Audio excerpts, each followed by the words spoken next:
Hello, this is Krinstar, and today I'm going to be messing around with a bunch of drum loops and using the multisampler to trigger some hopefully interesting patterns using notegrid. A little insane, I think, or a little crazy, or just downright maybe stupid. I don't know. I'll let you decide. I got a couple of bit of drum loops here.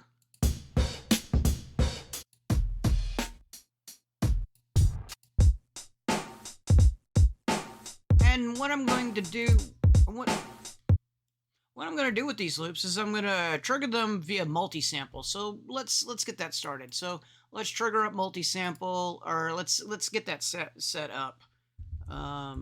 So we want the sampler in here, and then you can say create new multisample. And what we want to do is we want to kind of put each one of these on its own little area, so that when you hit that key,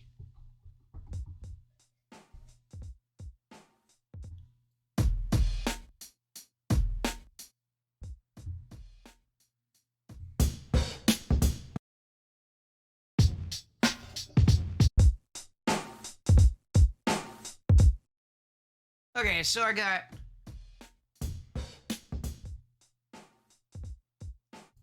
let me turn it up a bit.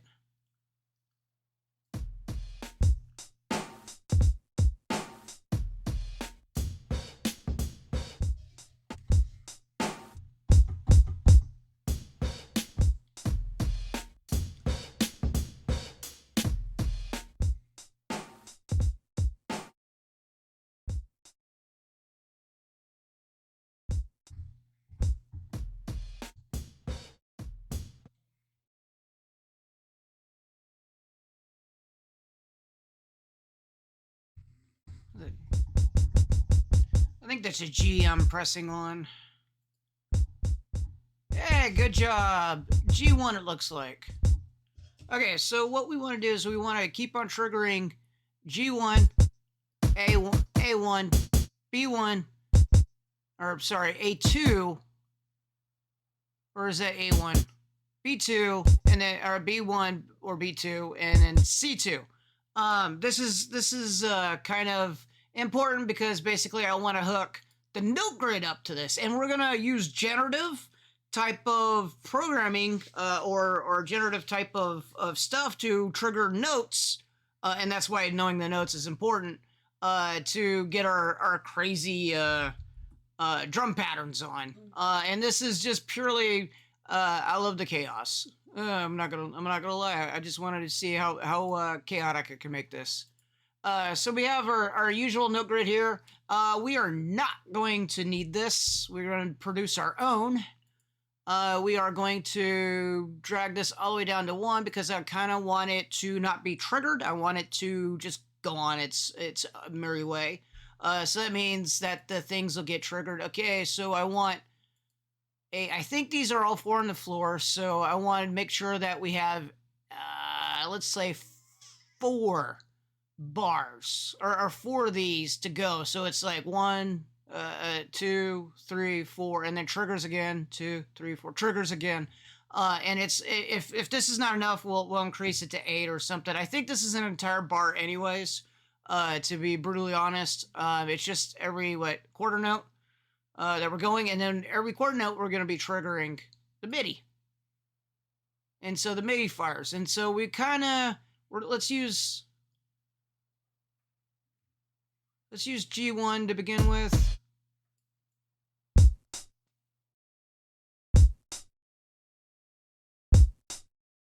Okay, so it fires, but it fires really short, and we'll deal with that. That's fine. Let's just.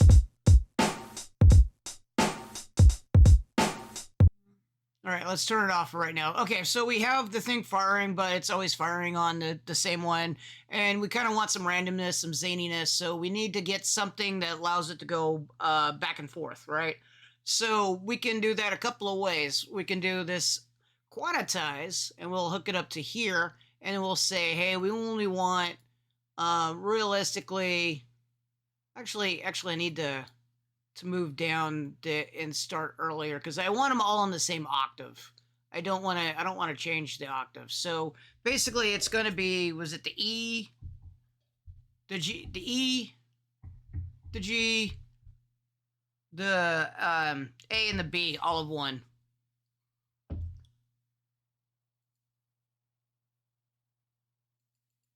Of course, this is not firing because basically I don't have the pass-through going through. So I just realized that. And so I want this one, this one, this one, and this one to be coming through. This should be the E, the G, the A, and the B. So realistically, when this goes off, there's nothing right here that we can do yet. So let's use we can use like, let's say like a LFO generator for now. It's gonna go up and down. We're just needing something to actually give it some craziness. So we're gonna have to turn this back on. And as you can see, it's bouncing back and forth, and it's sending it should be sending the signal, which goes to the sampler.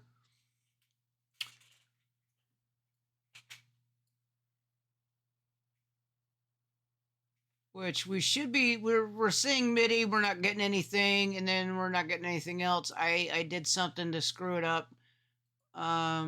Give me a minute. Actually, I'm going to turn on for most of this troubleshooting because basically it helps other people. Hopefully it helps other people kind of go through the same thing that I go through, and sort of speed up your learning, or at least you can yell at the video that what I'm doing incorrectly. But realistically, I have this bypassed, but when I turn it back on, nothing. Theoretically, I have the gate coming through and then the pitch. Well, let me turn that off. Oh, it has something to do with the pitch quantization. I think the pitch is not coming through correctly. So how do we tell how the pitch is coming through? Or how do we know what pitch that we're using? So one of the things is to go in here, go into display, go to the value readout right here, and the dogs are barking. Sorry about that, but as you can see, this is too high for us to get any sound. We have to lock it down to a certain range of notes, and we can do that in a lot of ways, actually, like way too many ways. Basically, we can probably lock it down with one of these pitch things, or not phase things right here. We could do it with levels. We can do the, let's say we can do the attenuate. So we can go here. And then we can say, hey, don't allow it to go crazy. So we're going to pipe down the amount of craziness it goes.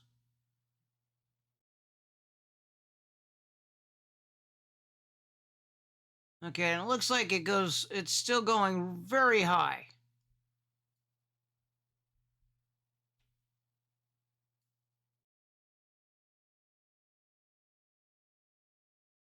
So we're going to look for go back into pitch. Let's do I thought I saw octaver. Here we go.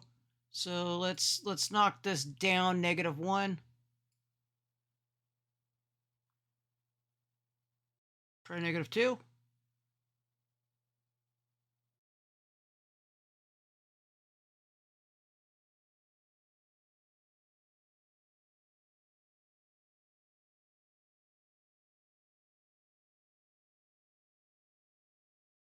Are you even listening?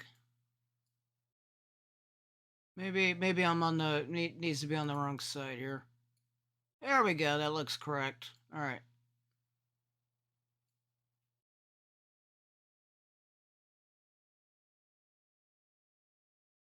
Okay. I have to actually do stuff.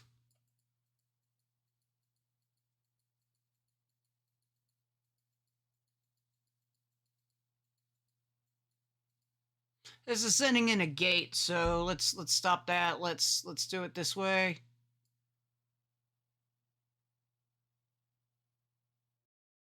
And I think I have the wrong keys in here. Let's try these. Okay, because we want G's, we're still saying a whole lot of stuff, so it's not quantizing it sort of correctly.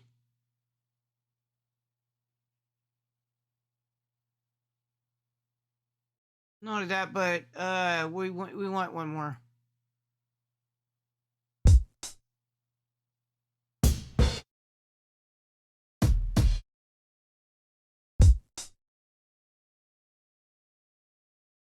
Okay, that's cool. So now we want to do something like delay the gate here. So I think we could do gate length and knock it up a bit.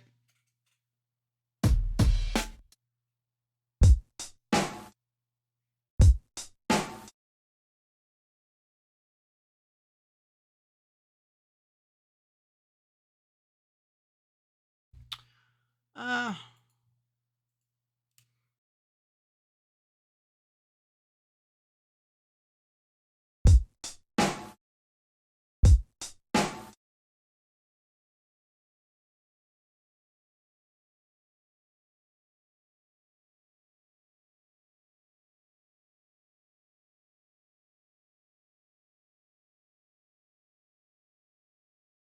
Crazy how this thing is working.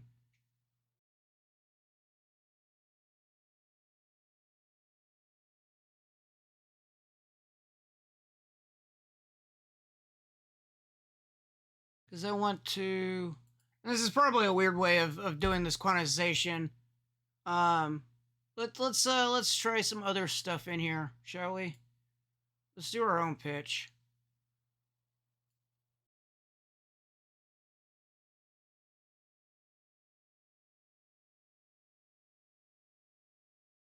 All right, so this attenuator is actually messing with the results that we want. That's half the problem.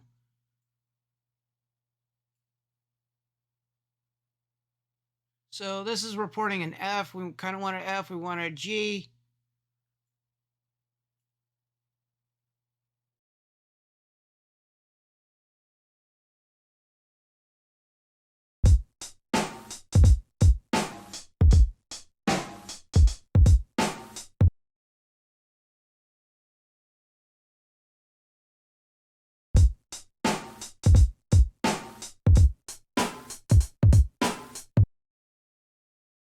Yeah, no, I had the right keys to begin with. It was that attenuator that was messing around.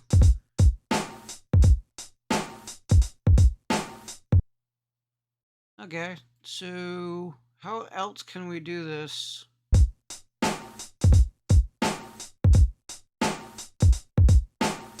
No.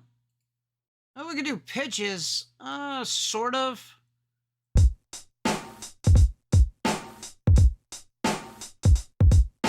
Let's try doing this.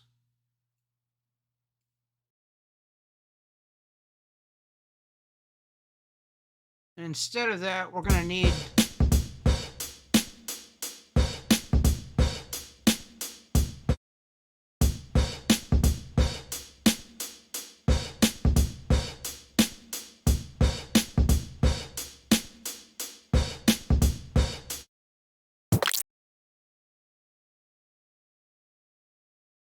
that was just crazy. Okay, it's going way too fast because basically it's going towards this phase, so we gotta slow the phase down. Um, so we can use the scalar. And we want to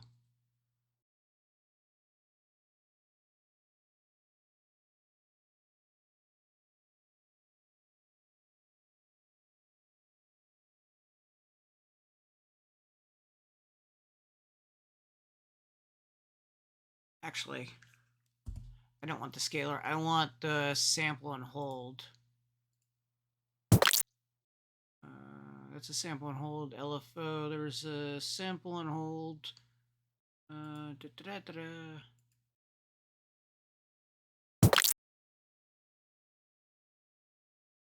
Sample and hold. There we go.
Okay, so messing around with this, it looks like the values are way out of for what I'm trying to do here is it's probably half the reason why we're having or at least I'm having a lot of problems is because the things here are having I'm trying to mess with the values and I need to clamp it down.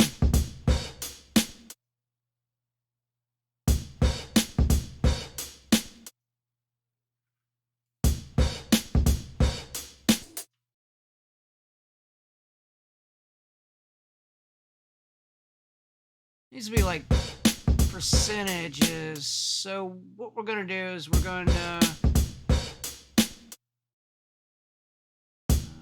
where are you? What I am looking for is something that's used to kind of. Let's stop this for a little bit.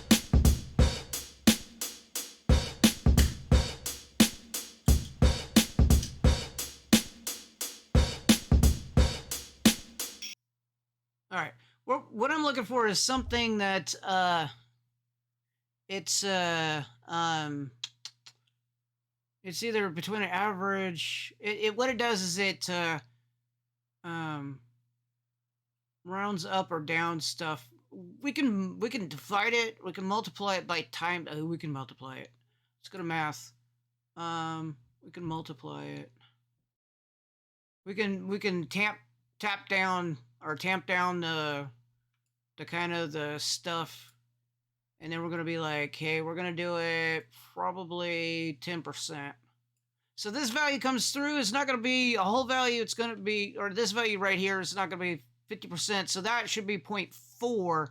So it should gives us a different value coming out of this sample and hold. And so let's see what we got here.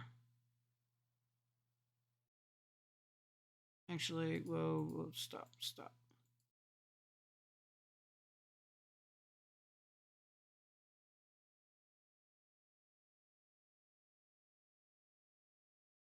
There you go. All right, and then I want this to only play when.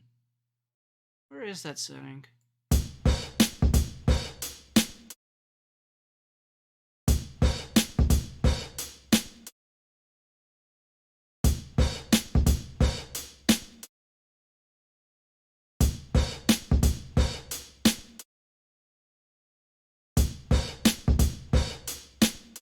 All right, let's look at the display here.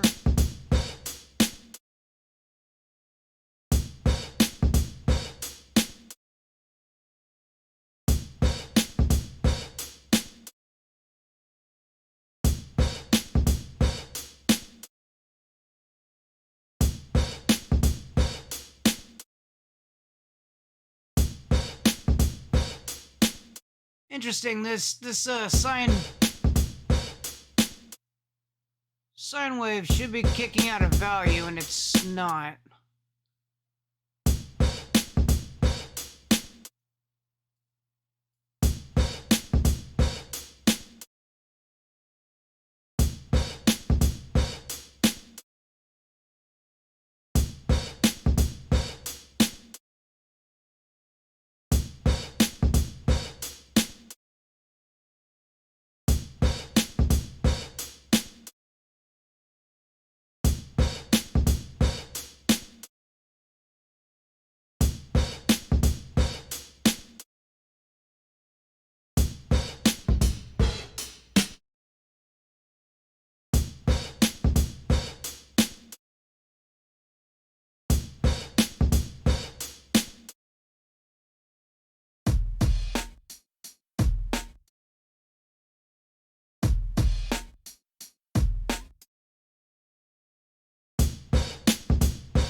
can knock this.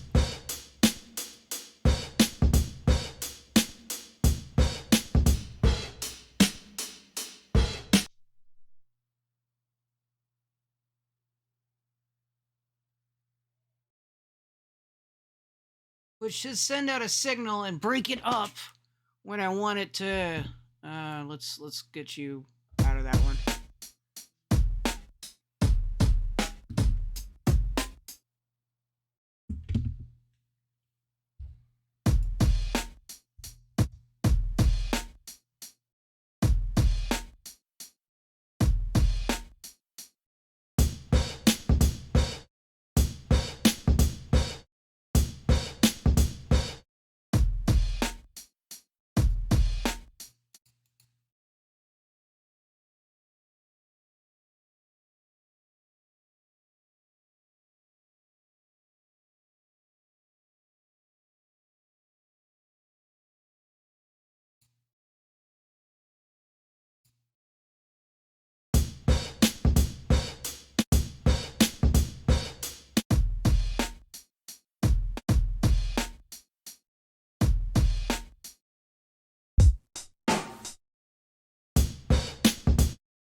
That's interesting. What did I just do?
should be a thing on here that says only play when it's saying when it's playing here, but I don't see it anymore. That's kind of weird. Maybe I'm YouTuber vision or something.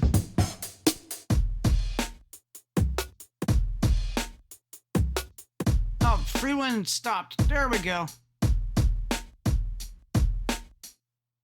There we go. All right. So realistically, apologize for this taking us a bit of time, but actually, I'm not. I'm not sorry. Sometimes things kind of take a while when you're experimenting and playing with and don't understand. That's how you learn.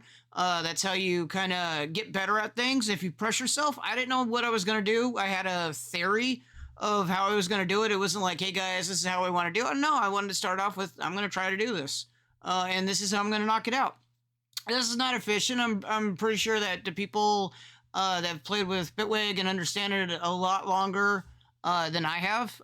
But this is like one of the things that one of the ways that I think of. I think of basically what the modules are, what I need to accomplish, and then I try to figure out how to fit that into accomplishing my goal. Is it perfect? Nope. Is it efficient? Nope. Did it produce something cool? I'll let you decide.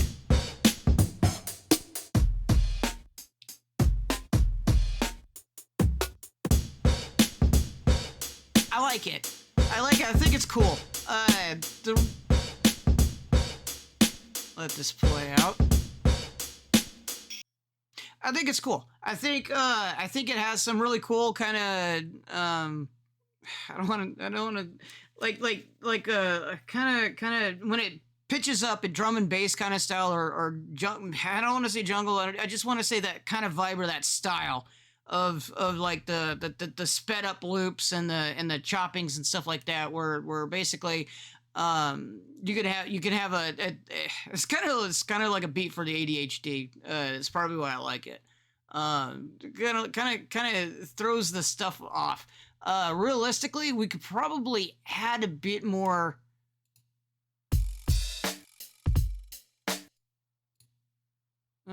Oh no, what did I do? All right, let's add a few more.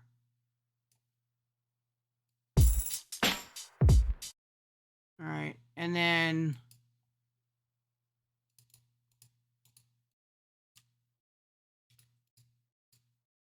add a few more quantizations.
That's just wicked. I think this filter plus adds a bit of the when it's going through and filtering it's adding a bit of the panning in there along with the filtering, so you're getting a little bit of air candy for free when you're using it. It's kind of wild.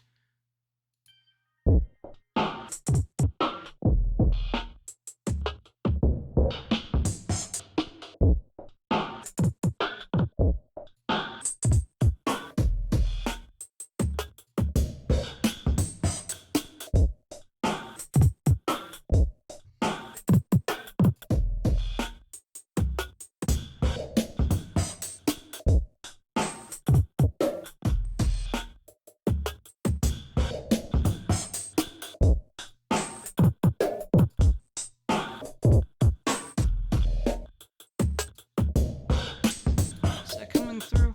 Yeah, it is.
I think you could probably use that. That sounds wickedly cool on some levels. It has some sort of dripping now that's going back there for free. That I don't know where that's coming from. Some kind of like something, and then you got the ears pinging back and forth, and then if we probably put something at about the equal time, something melodic along with it, you could probably come up with something really cool doing this. Um, Overall kind of really cool.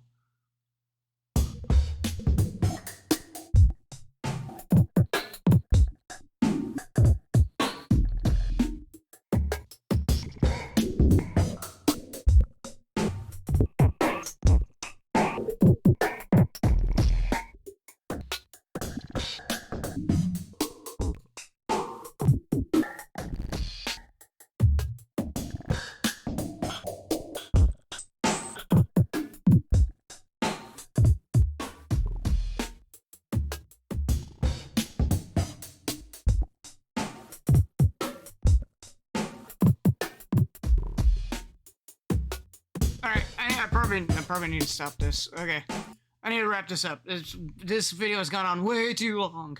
But at any rate, wanted to do something more creative, kind of silly sound design. Get some bass drums in there, or bass loops, and use it in a kind of non-traditional way. I don't know how many people is using multi-samplers, for randomizing their their drum patterns for that matter, using the bitwig grid, and the multi-sampler. There probably is one or two people using it, but overall, kind of a cool concept. It definitely gives you something new to play around with, that's for sure. So, at any rate, thank you for listening. Thank you for watching, and if you're still here, I really do appreciate having the patience to listen to me ramble on and produce something relatively cool. Relatively, it's still up to you. I think it's cool. So, at any rate, again, thank you, and I will catch you later.